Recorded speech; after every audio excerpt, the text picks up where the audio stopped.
Hello dears, welcome back to സാലൻ learning. Akhila miss ആണ്. സോ നമ്മൾ എല്ലാവരും ഓണം എക്സാമിന് വേണ്ടി വെയിറ്റ് ചെയ്തിരിക്കുകയാണ് അല്ലേ? നിങ്ങൾ എല്ലാവരും അതിന്റെ പ്രിപ്പറേഷൻസ് ഒക്കെ തുടങ്ങിയിട്ടുണ്ടാവും. ഇന്ന് മിസ് വന്നിട്ടുള്ളത് നമ്മുടെ എക്സാമിന്, നമ്മുടെ ബേസിക് സയൻസിന്റെ എക്സാമിന് എന്തായാലും നമ്മൾ പഠിച്ചിരിക്കേണ്ട കുറച്ച് ക്വസ്റ്റ്യൻസും ആയിട്ടാണ്. ഈ പറയാൻ പോകുന്ന ക്വസ്റ്റ്യൻസ് എല്ലാം തന്നെ നമ്മുടെ PYQs ആണ്, അതായത് പ്രീവിയസ് ഇയർ ക്വസ്റ്റ്യൻസ് ആണ്. മുൻ വർഷങ്ങളിലായിട്ട്, പല വർഷങ്ങളിലായിട്ട് നമ്മുടെ എക്സാമിന് ഇതൊക്കെ ചോദിച്ച് കണ്ടിട്ടുണ്ട്. സോ നമുക്ക് പെട്ടെന്ന് തന്നെ ക്വസ്റ്റ്യൻസ് നോക്കാം അല്ലേ? നമ്മുടെ ഫസ്റ്റ് question ഇതാണ്. Observe the picture of the pollen grain at the tip of the gynoecium. Complete the flow chart showing the path of pollen grain for fertilizing with egg അല്ലേ? അതായത് ഇവിടെ ഇതാ ഗൈനീഷ്യത്തിന്റെ ഒരു പിക്ചർ തന്നിട്ടുണ്ട്. ഇങ്ങനെ കളർഫുൾ പിക്ചർ ഒന്നും ആവണമെന്നില്ല, നമ്മുടെ എന്താണ് ബ്ലാക്ക് ആൻഡ് വൈറ്റ് ആയിരിക്കും അല്ലേ? അപ്പോൾ ഓർത്ത് വയ്ക്കുക, ഗൈനീഷ്യത്തിന്റെ ഒരു പിക്ചർ തന്നിട്ടുണ്ട്. അതിനകത്ത് പറയാണ് അതിന്റെ ടിപ്പിലായിട്ട് എന്തിന്റെ പ്രസൻസ് ഉണ്ട് എന്നാ പറയുന്നത്, നമ്മുടെ പോളൻ ഗ്രെയിൻസിന്റെ പ്രസൻസ് ഉണ്ട് എന്ന് അല്ലേ? എന്നിട്ട് നമ്മളോട് പറയാണ് അവിടെ നിന്ന് നമ്മുടെ എഗ്ഗുമായിട്ട്, അതായത് നമുക്കറിയാം എവിടെയാണ് നമ്മുടെ എഗ്ഗ് ഇരിക്കുന്നത് എന്നല്ലേ, അണ്ടം ഇരിക്കുന്നത് എന്ന്, അതുമായിട്ട് കൂടിച്ചേരുന്നത് വരെയുള്ള, അതായത് ഫെർട്ടിലൈസേഷൻ, ബീജസങ്കലനം നടക്കുന്നത് വരെയുള്ള ആ പോളൻ ഗ്രെയിനിന്റെ, ആ പരാഗരേണുവിന്റെ യാത്ര, അതൊരു ഫ്ലോ ചാർട്ട് പോലെ നമ്മളോട് എഴുതാനായിട്ട് പറഞ്ഞിരിക്കുകയാണ്. ചുരുക്കി പറഞ്ഞു കഴിഞ്ഞാൽ ഈ ക്വസ്റ്റ്യൻ എന്ന് പറഞ്ഞു കഴിഞ്ഞാൽ ഇൻഡയറക്ട്ലി എന്താണ് ഉദ്ദേശിക്കുന്നത്, നമുക്ക് ഈ ഗൈനീഷ്യത്തിന്റെ എല്ലാ പാർട്സും എന്ത് ചെയ്യാൻ പറ്റണം, അടയാളപ്പെടുത്താൻ പറ്റണം അല്ലെ? അപ്പൊ നമുക്ക് നോക്കാം. നമുക്കറിയാവുന്ന കാര്യമാണ് പോളൻ ഗ്രെയിൻസ് പതിക്കുന്നത് എവിടെയാണ്.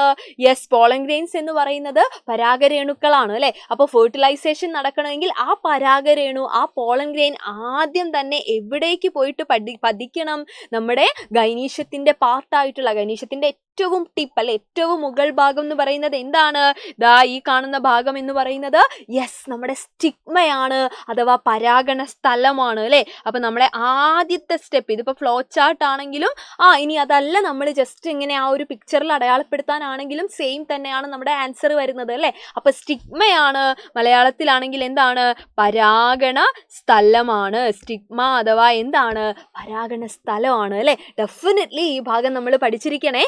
നെക്സ്റ്റ് എന്താണ്, നമുക്കറിയാം ആ പോളൻ ഗ്രെയിൻസിൽ, ആ പരാഗരേണുക്കളിലാണ് നമ്മുടെ മെയിൽ ഗമേറ്റ് ഇരിക്കുന്നത് അല്ലെ, നമ്മുടെ പുംബീജം ഇരിക്കുന്നത്. അത് അവിടെ നിന്ന് ഇങ്ങനെ യാത്ര തുടങ്ങുകയാണ്.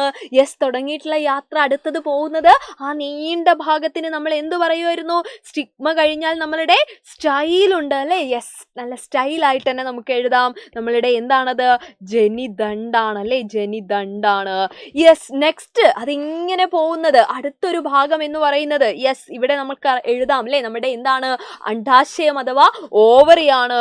സോ നമ്മൾ മാർക്ക് ചെയ്തു ഓവറി, അല്ലെങ്കിൽ എന്താണ്, അണ്ഡാശയമാണ്. ഇനി അതിൻ്റെ അകത്തായിട്ട് മറ്റൊരു പാർട്ടും കൂടെ നമുക്ക് അടയാളപ്പെടുത്താനുണ്ട് അല്ലെ? ഇനിയിപ്പോൾ ഫ്ലോ ചാർട്ട് ആണെങ്കിൽ മറ്റൊരാളെ കൂടെ നമുക്ക് അവിടെ എന്ത് ചെയ്യാനുണ്ട്, ഇൻക്ലൂഡ് ചെയ്യാനുണ്ട്. ദാ ഈ കാണുന്ന ഭാഗം എന്ന് പറയുന്നത് എന്താണ്, നമ്മളുടെ ഒവ്യൂളാണ്. ഒവ്യൂൾ അല്ലെ, മലയാളത്തിൽ നമുക്ക് ഒവ്യൂൾ എന്ന് എഴുതിയാൽ മതി. ഓക്കെ, ഒവ്യൂളാണ്.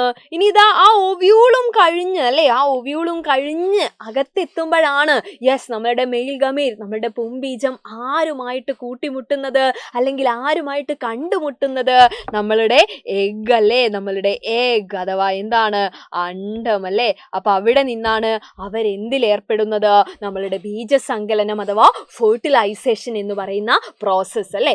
സോ ഇത്രയും ഭാഗങ്ങൾ, ഇറ്റ് ഈസ് വെരി ഇമ്പോർട്ടൻ്റ്. ഒരു ഫ്ലോ ചാർട്ട് പോലെ നമുക്ക് എഴുതാം, ഈ ഭാഗങ്ങൾ നമുക്ക് അറിഞ്ഞിരുന്നാൽ മാത്രം. ഓക്കെ, സോ നമ്മുടെ നെക്സ്റ്റ് ക്വസ്റ്റ്യൻ ഏതാന്നുള്ളത് നമുക്ക് നോക്കാം അല്ലെ? അടുത്ത ക്വസ്റ്റ്യൻ എന്ന് പറയുന്നത് yes, certain peculiarities of different flowers observed by a student is given below. How do these specialities help them in pollination അല്ലെ? അതായത് ഒരു കുട്ടി നിരീക്ഷിച്ചിട്ടുള്ള കുറേ പൂവുകളുടെ പ്രത്യേകതകൾ ഇവിടെ തന്നിട്ടുണ്ട്.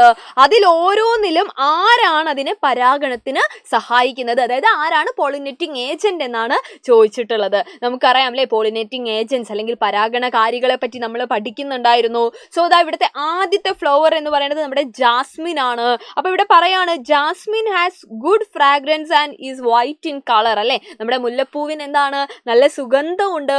അത് മാത്രമല്ല ഇത് വെളുത്ത നിറത്തിലാണ് കാണപ്പെടുന്നത്. നമുക്കറിയാം മുല്ലപ്പൂ വിരിയുന്നത് എപ്പോഴാണ്, രാത്രിയിലാണ് അല്ലെ? അപ്പൊ രാത്രിയിൽ വിരിയുന്ന മുല്ലപ്പൂവിന് വെളുത്ത നിറമാണ്, അതിന് നല്ല സുഗന്ധമുണ്ട് എന്ന് പറയുന്ന സമയത്ത് അത് ആരെ അട്രാക്ട് ചെയ്യാൻ വേണ്ടിയിട്ടാണ് അങ്ങനെ ചെയ്യുന്നത്, അല്ലെങ്കിൽ ആരെ അട്രാക്ട് ചെയ്യാൻ വേണ്ടിയിട്ടായിരിക്കാം അതിന് ഈ പറയുന്ന വെളുത്ത നിറവും അതിന് ഈ പറയുന്ന സുഗന്ധവും ഒക്കെ ഉള്ളത്. അങ്ങനെയല്ലേ നമ്മൾ പഠിക്കുന്നത്. അപ്പൊ നമുക്കറിയാം അല്ലേ, അവിടെ ആരാണ്, നമ്മുടെ നിശാശലഭത്തിനെ നമുക്ക് ഓർത്ത് ഓർത്തു വെക്കാം. അപ്പൊ രാത്രി ആയതുകൊണ്ട് തന്നെ അവിടെ ആരായിരിക്കും അത്?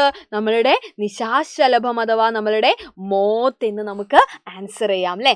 നെക്സ്റ്റ് എന്താണ്? Flowers are seen as inflorescence in Ixora അല്ലെ, നമ്മുടെ തെച്ചിപ്പൂവിന്റെ കാര്യമാണ്. അപ്പൊ തെച്ചിപ്പൂവിൽ ഒരു പൂങ്കുലയായിട്ടാണ് എന്ത് കാണപ്പെടുന്നത്? നമ്മുടെ പൂക്കൾ കാണപ്പെടുന്നത് എന്നാ പറയുന്നത്. അപ്പൊ തെച്ചി എന്ന് പറയുന്ന സമയത്ത് നമുക്കറിയാം അവിടെ നമ്മുടെ ബട്ടർഫ്ലൈസോ അല്ലെങ്കിൽ ഹണിബീസോ ഒക്കെയാണ് എന്ത് ചെയ്യുന്നത്?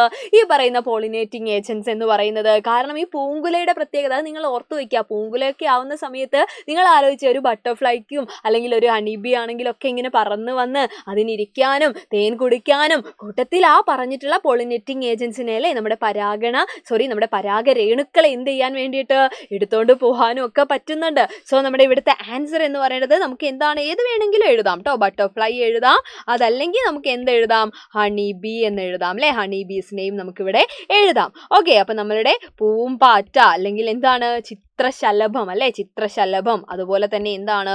തേനീച്ചയും നമുക്കിവിടെ ആൻസർ ആയിട്ട് വരും അല്ലെ. അതുപോലെ ഇൻസെക്ട്സ് ഒക്കെ നമുക്കിവിടെ എന്ത് ചെയ്യാം? പറയാം. നെക്സ്റ്റ് എന്താണ്? നെൽച്ചെടിയിൽ ധാരാളം കനം കുറഞ്ഞ പരാഗരേണുക്കൾ കാണപ്പെടുന്നു അല്ലെ. Paddy plants have plenty of thin pollen grains. വളരെ തിന്നായിട്ടുള്ള പോളൻ ഗ്രെയിൻസ് ആണ്, പരാഗരേണുക്കളാണ് എവിടെയുള്ളത്? നമ്മുടെ പാഡി പ്ലാന്റിൽ, നമ്മുടെ നെൽച്ചെടിയിൽ കാണപ്പെടുന്നത്.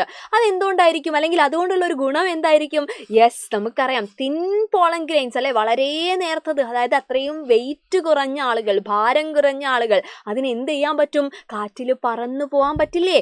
സോ ഇവിടുത്തെ പോളിനേറ്റിംഗ് ഏജന്റ് എന്ന് പറയുന്നത് ആരായിരിക്കും? നമ്മളുടെ വിൻഡ് അഥവാ നമ്മളുടെ കാറ്റായിരിക്കും. അപ്പൊ അത് നമുക്ക് അവിടെ ആൻസർ ആയിട്ട് എഴുതാം. അപ്പോൾ ഓരോ എന്താണ് പോളിനേറ്റിംഗ് ഏജന്റ് ഇന്നതാവാൻ ഒരു റീസൺ ഉണ്ട് അല്ലെ. ആ റീസൺ ആണ് ഇവിടെ എന്ത് ചെയ്തിട്ടുള്ളത്? നമുക്ക് ഓരോ സൂചനകളായിട്ട് ഓരോ ഫ്ലവേഴ്സിന്റെ കേസിലും പറഞ്ഞിട്ടുള്ളത് എന്ന് നമ്മൾ ഓർത്തു വെക്കുക. ഓക്കെ, ഇതും നമ്മൾ ഇന്ന് ഡിസ്കസ് ചെയ്യുന്നത് ഞാൻ നേരത്തെ പറഞ്ഞ പോലെ തന്നെ എന്താണ്? നമ്മളുടെ ഒരു പ്രീവിയസ് ഇയർ ക്വസ്റ്റ്യൻ ആണ് കേട്ടോ, മുൻ വർഷങ്ങളിലുള്ള ഒരു ക്വസ്റ്റ്യൻ ആണ്. യെസ്, കൂട്ടത്തിൽ ഇതാ നിങ്ങൾക്ക് എല്ലാ മക്കളും ചിലപ്പോൾ എന്ത് ചെയ്തിട്ടുണ്ടാവാം? വജ്ര ബാച്ചിൽ ഓൾറെഡി ജോയിൻ ചെയ്തിട്ടുണ്ടാവാം. എന്നാലും നമ്മളുടെ എന്താണ് യൂട്യൂബ് ചാനലൊക്കെ ആദ്യമായിട്ട് കാണുന്ന അല്ലെങ്കിൽ ആദ്യമായിട്ട് നമ്മുടെ ക്ലാസ് കാണുന്ന മക്കളുണ്ടെങ്കിൽ എന്ത് ചെയ്യുക? നമ്മുടെ ഒരു ബാച്ചാണ് വജ്ര ബാച്ച് എന്ന് പറയുന്നത്. നിങ്ങൾക്ക് വേണ്ടിയുള്ള ഒരു സ്പെഷ്യൽ ബാച്ചാണ്. പെട്ടെന്ന് തന്നെ എന്ത് ചെയ്യുക? ഈ നമ്പറിൽ കോൺടാക്ട് ചെയ്തിട്ട് അതിനകത്ത് അഡ്മിഷൻ എടുക്കുക. അവിടെ കയറി കഴിഞ്ഞു കഴിഞ്ഞാൽ നിങ്ങൾക്ക് ഇവിടെ കിട്ടുന്നതിനേക്കാൾ കുറച്ചുകൂടെ അല്ലേ, ഇവിടെ നമുക്ക് എന്താണ് കുറച്ച് പരിമിതികളും കാര്യങ്ങളും ഒക്കെ ഉണ്ടല്ലോ, അതൊക്കെ മറികടന്നുകൊണ്ട് ഒരുപാട് നല്ല എക്സ്പീരിയൻസ് നിങ്ങൾക്ക് അവിടെ കിട്ടും. ഒരുപാട് നല്ല ക്ലാസ്സുകൾ, മോഡൽ ക്വസ്റ്റ്യൻസ്, അതുപോലെ നമ്മുടെ യൂണിറ്റ് ടെസ്റ്റുകൾ. ഇപ്പോൾ ദാ ഓണം എക്സാമിൻ്റെ ഒരു മോഡൽ ക്വസ്റ്റ്യൻ, അതിൻ്റെ ആൻസർ കീ ഡിസ്കഷൻസ്, അതുപോലെ ലൈവ് ക്ലാസ്സുകൾ, റെക്കോർഡ് ക്ലാസ്സുകൾ എല്ലാം നമ്മുടെ വജ്ര ബാച്ചിൽ അവൈലബിൾ ആണ്. സോ ആ കാര്യം കൂടെ ഒന്ന് ഓർത്ത് വയ്ക്കുക. നമ്മൾ തിരിച്ചു വരുവാണ്. നമ്മൾ അടുത്ത ക്വസ്റ്റ്യൻ എന്ന് പറഞ്ഞു കഴിഞ്ഞാൽ കുരുമുളക് ചെടിയിലെ പരാഗണകാരി ആരാണെന്നാണ് ചോദിച്ചിട്ടുള്ളത്. നമ്മളുടെ ഈ പെപ്പർ പ്ലാന്റിൽ, which is the pollinating agent in pepper plant എന്നാണ് ചോദിച്ചിട്ടുള്ളത്. അപ്പോൾ നമ്മൾ നേരത്തെ പറഞ്ഞ പോലെ ഈ പറഞ്ഞ ഇൻസെക്ട്സ് മാത്രമല്ല അല്ലേ, നമ്മൾ പറഞ്ഞു അവിടെ വിൻഡിന്റെ കാര്യം നമ്മൾ പറഞ്ഞു. അതേപോലെ തന്നെ ആരുണ്ട്? നമുക്ക് വാട്ടർ ഉണ്ട് അല്ലേ. അപ്പോൾ വാട്ടർ അഥവാ ജലമാണ് നമ്മളുടെ കുരുമുളക് ചെടിയിലുള്ള എന്തെന്ന് പറയുന്നത്? പോളിനേറ്റിംഗ് ഏജന്റ് എന്ന് പറയുന്നത്. അപ്പം നമുക്കിതവിടെ എന്ത് ചെയ്യാം? മാർക്ക് ചെയ്യാം. അപ്പോൾ കുറച്ചും കൂടെ വ്യക്തമായിട്ട് പറയുകയാണെങ്കിൽ നമ്മുടെ മഞ്ഞുതുള്ളിയാണ് കേട്ടോ, ഡ്യൂ ഡ്രോപ്സ് ആണ് ആക്ച്വലി എന്ത് പോളിനേറ്റിംഗ് ഏജന്റ് എന്ന് പറയുന്നത്. അത് വാട്ടർ ആയതുകൊണ്ട് നമുക്ക് ജലം അഥവാ വാട്ടർ എന്നവിടെ എന്ത് ചെയ്യാം? നമുക്ക് പറയാം. ഓക്കെ, അപ്പോൾ ഇതാ നമ്മുടെ ലാസ്റ്റ് ക്വസ്റ്റ്യൻ ആണ്, but it is very important. നോക്കിയേ, നിങ്ങൾ എന്താ പറഞ്ഞിട്ടുള്ളത്? Differentiate between unisexual flower and bisexual flower അല്ലേ. ഏകലിംഗ പുഷ്പത്തിനെയും അതുപോലെ ദ്വിലിംഗ പുഷ്പത്തിനെയും അത് തമ്മിലുള്ള വ്യത്യാസം എന്താണെന്നാണ് ചോദിച്ചിട്ടുള്ളത്. Classify the following in unisexual flower and bisexual flower. അതറിയാമെങ്കിൽ നമ്മൾ എന്ത് ചെയ്യുക? ഈ തന്നിട്ടുള്ള ആളുകളെ എന്താക്കി മാറ്റുക? രണ്ടായിട്ട് ക്ലാസിഫൈ ചെയ്യുക അല്ലേ. അപ്പോൾ നമ്മൾ പഠിച്ചിട്ടുണ്ട് എന്താണ് യൂണിസെക്ഷൽ ഫ്ലവർ ആൻഡ് എന്താണ് ബൈസെക്ഷൽ ഫ്ലവർ. ഇത് ഞാനിവിടെ മാർക്ക് ചെയ്യുന്നുണ്ട്, അത് വളരെ ഇമ്പോർട്ടൻ്റ് ആയതുകൊണ്ടാണ്. ഓക്കെ, അപ്പോൾ നമുക്കറിയാം അല്ലേ, നമ്മുടെ ഹിബിസ്കസിന്റെ ഒക്കെ കാര്യം, നമ്മുടെ ചെമ്പരത്തിപ്പൂ എടുത്തിട്ടാണല്ലോ നമ്മൾ കുറേ കാര്യങ്ങൾ ഈ ചാപ്റ്ററിൽ പഠിക്കുന്നത്. അപ്പോൾ നമ്മൾ നോക്കുന്ന സമയത്ത് അവിടെ എന്താണ് ഈ പറയുന്ന ആൻഡ്രീഷ്യവും ഗൈനീഷ്യവും ഒരു ഫ്ലവറിൽ തന്നെ നമുക്ക് കാണാൻ പറ്റുന്നുണ്ട് അല്ലേ. അതായത് നമ്മളുടെ കേസരപുടവും ജന്നിപുടവും രണ്ടും എന്താണ് ഒരൊറ്റ ഒരൊറ്റ ഫ്ലവറിൽ, ഒരു സിംഗിൾ ഫ്ലവറിൽ നമുക്ക് കാണാൻ പറ്റുന്നുണ്ട്. അപ്പൊ രണ്ടും ഒരു ഫ്ലവറിലാണെങ്കിൽ ഈ പറഞ്ഞിട്ടുള്ള രണ്ടാളുകളും ഗൈനീഷ്യവും ആൻഡ്രീഷ്യവും അല്ലേ, നമ്മളുടെ എന്താണ് ജന്യുപുടവും കേസരപുടവും ഒരേ ഫ്ലവറിലാണെങ്കിൽ അവരെ നമ്മൾ വിളിക്കുന്നത് ബൈസെക്ഷൽ ഫ്ലവർ എന്നാണ്. അതായത് ദ്വിലിംഗ പുഷ്പങ്ങൾ അല്ലേ, അതായത് രണ്ടും എന്താണ് ഒരൊറ്റ ഫ്ലവറിൽ.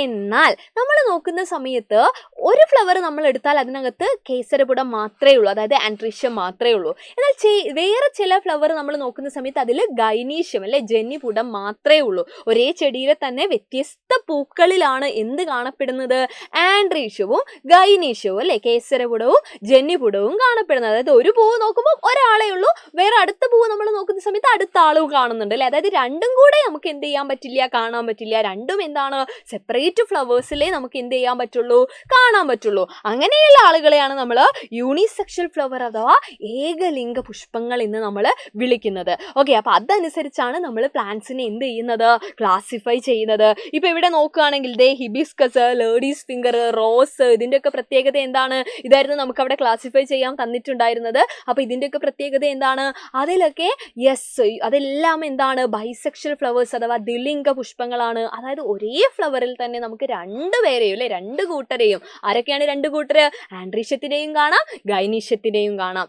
എന്നാൽ cucumber, snake guard, bitter guard, pumpkin അല്ലേ, അതായത് നമ്മുടെ മത്തന്, യെസ് നമ്മുടെ പാവയ്ക്ക, അതുപോലെ വെള്ളരി, പടവലം, ഇതിന്റെ ഒക്കെ പ്രത്യേകത എന്താണ്, യെസ് കേസരപുടവും ജന്യുപുടവും വേറെ വേറെ പൂക്കളിലാണ് കാണുക എന്ന് ഓർത്തു വെക്കുക. അതായത് ഒരു പൂവ് എടുത്തു കഴിഞ്ഞാൽ ഒരാളെ മാത്രമേ കാണൂ, ഒന്നെങ്കിൽ ആൻഡ്രീഷ്യ ഉണ്ടാവും അല്ലെങ്കിൽ ഗൈനീഷ്യ ഉണ്ടാവും, അല്ലാതെ രണ്ടുപേരെയും കൂടെ ഇവിടെ നമുക്ക് കാണാൻ പറ്റത്തില്ല.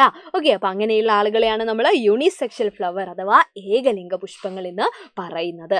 അപ്പോൾ ഇതാ നമ്മുടെ ഈ വീഡിയോ നിങ്ങൾക്ക് യൂസ്ഫുൾ ആയി എന്ന് വിചാരിക്കുകയാണ്. അങ്ങനെയാണെങ്കിൽ നമ്മുടെ ചാനൽ ഒന്ന് സബ്സ്ക്രൈബ് ചെയ്യുക, ലൈക്ക് ചെയ്യുക, അതുപോലെ തന്നെ നിങ്ങളുടെ ഫ്രണ്ട്സിന് ഷെയർ ചെയ്യുക. ഇനിയും നമുക്ക് കുറേ ക്വസ്റ്റ്യൻസ് ഡിസ്കസ് ചെയ്യാനുണ്ട്, അതൊക്കെ ആയിട്ട് നമുക്ക് വീണ്ടും കാണാം. അതുവരെ എല്ലാവർക്കും thank you so much and by.